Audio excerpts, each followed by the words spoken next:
Hindi naman lahat natin ihalo kasi masyado siyang malaki. Hiwa-hiwalay lang natin.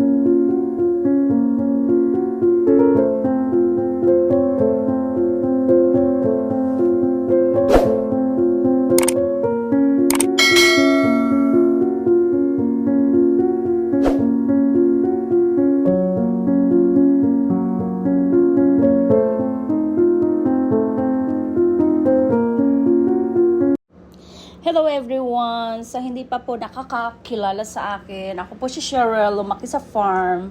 Pilipinang nanay ko, half-half yung tatay ko, kalahating Mangyan, kalahating Pilipino. Kaya tayo po ay may lahing Mangyan. For today's video guys, isasama ko kayo sa aking biyahe. Pupunta ako ng Toronto. Ayan, ipapakita ko sa inyo guys yung heart of Toronto. Ayan, yung pinaka-city dito, parang sa atin is Manila. Ayan, parang lumilipad-lipad na ako guys sa gitna ng Alapap habang ako ay nag-drive.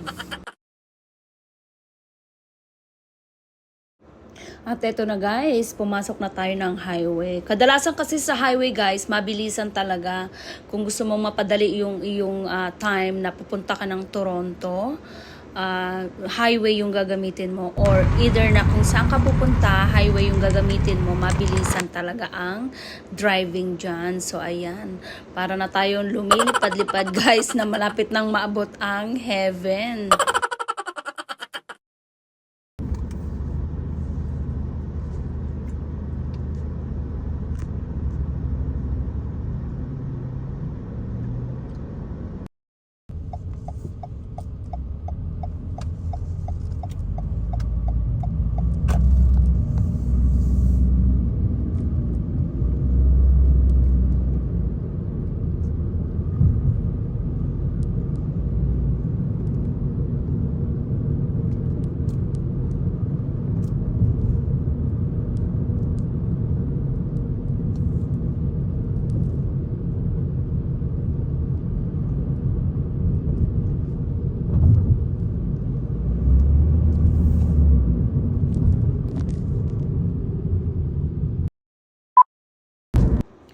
At eto na guys, pumasok na tayo sa Skyway. Ibig sabihin, nandun tayo sa taas. Meron pang nasa ilalim niyan. Kaya ayan, malapit na nating maabot ang heaven. Joke lang guys. Pero ayan, umiba yung araw nung nandun tayo sa taas guys. Ibig sabihin, blessing. Ayan, hate na hate ko talaga mag-driving sa mabilisan. Kasi pang countryside driver lang ako guys. Hindi ako Manila driver. Ayan. So ayan, nandito na tayo sa heart of Toronto. Ayan, nakikita nyo na ba guys yung pinaka yung may tusok na pinakamataas, yan yung CN Tower. Ayan, ang tataas ng mga building. Nandun pa tayo sa taas ng Skyway nagda-drive. So ayan, so makikita nyo ang daming building guys. So pag dito sa Toronto, ayan na yung CN Tower nasa left side natin guys. So ayan.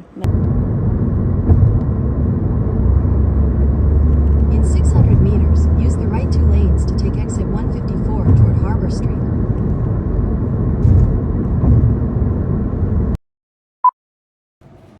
At eto guys, nakabalik na nga ako sa aking Ghost Kitchen. Hindi ko na nga na-videohan yung pabalik ko kasi nagmamadali ako. Akala ko makakapagluto pa ako ng dinner. Pero hindi na siya nakaabot. Kaya ayan, magagayat na lang tayo ng meat kong binili para ilagay na lang natin sa ating freezer. Ayun. So, kaya tayo magluluto para tayo ay mapakinabangan ng ating society. Ayan. Hindi yung patambay-tambay na lang tayo guys. Ito, ang dating tambay guys, nagkaroon na ng trabaho. Kaya ito, napapakinabangan ng society. nagluluto tayo para ipakain natin sa mga homeless. At itong pagluluto ko guys, hindi ito sa pilitan ha. Kumbaga ito ay contribution ko sa aking society na para naman mapakinabangan tayo ng ating society. Kasi marami din nagluluto dito guys, hindi lang ako. Maraming nagdo-donate doon, nilalagay namin sa Canadian table. So ako, nagko-contribute din ako para naman ang sarili ko ay meron din pakinabang. Kapag pakinabang sa ating society, ayan. So, ito na guys, itong pork na aking binili ay aking gagayat-gayatin lang ito. Tapos, isa-separate ko na lang guys kasi pag nilagay natin sa freezer yung pork ay, di ba, mahirap na siyang hiwa-hiwalayin. Kaya, ang gagawin ko ay gagayat-gayatin ko at ilalagay ko na lang sa Ziplocs para pag yung gagamitin ko, yun lang ang ilalabas ko para yung pork fresh pa rin siya pag na-frozen.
So, ayan guys, hiwa-hiwalay lang natin yung ating pork. Ilalagay natin sa Ziplocs para kapag ginamit natin, yung gagamitin lang natin ng ating i-defrost. Hindi lahat, para hindi lahat ay masira. Kasi itong pork na nabili ko is maraming beses ko na itong lulutuin. Kasi binili ko ito sa Costco guys. Kung familiar kayo sa Costco, dito sa Canada or United States, I think there's a Costco. So, hindi ko lang alam sa ibang bansa kung merong Costco. Ayan. Siguro naman meron, yung mga wholesale store. So, ayan. Doon ko binibili yung aking meat. Kasi, mas marami siya at saka nakakamura at marami na akong lulutuin. Ayan. So, kung kayo guys ay gusto nyo rin mag-contribute yung sarili nyo, kung kayo ay tatambay-tambay, nakagaya ko, ayan guys, gayahin nyo yung ginawa ko para mapakinabangan tayo ng society, magluto tayo, mag-donate. So, yung abot lang na makakaya nyo guys. Kasi yung ginagawa ko is abot lang ng aking makakaya.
is ready for the freezer.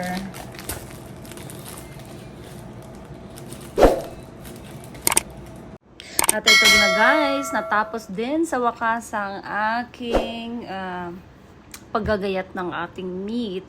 So, ilalagay na natin yan sa freezer. So, nakailang bag din tayo at ilang beses, maraming beses natin yan gagamitin guys sa aking pagluluto. Makikita nyo sa susunod na aking vlog. Ayan. So, kapag ako bumili ng meat, wholesale na yung binibili ko para siya ay makamura guys. Ayan. At saka marami nang pakakainin. So, okay guys, kung nagustuhan nyo ang video ko guys, don't forget to like, share, and subscribe. And magkita-kita tayo ulit guys sa susunod kong video. Sana nagustuhan nyo. And maraming salamat sa inyo guys. Magandang araw po. Bye for now.